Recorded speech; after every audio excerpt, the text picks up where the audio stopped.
Dnes se nacházíme na střední průmyslové škole v Novém Městě nad Metují a koná se zde Den pro rozvoj vztahu k technice. 4.0 Day je určen pro žáky 8. a 9. tříd základních škol. A co znamená zkratka 4.0 Day? Je to zkratka pro 4. průmyslovou revoluci, která zahrnuje kromě tradičního průmyslu i digitalizaci.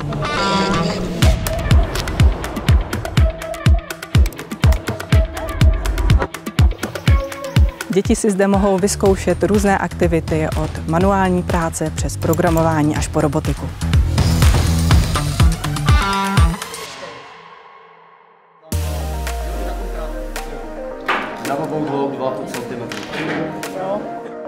Tak nejvíc se mi líbilo, když jsme pracovali v dílnách z mědí. Nejvíc se mi líbilo programování robotů.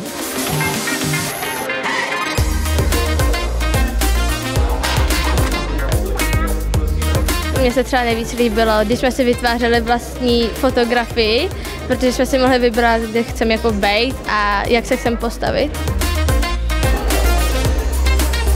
Firma Hronovský byla zajímavá, jelikož tam měli přístroj Matildu. Dost se mi líbil tady ten Aman.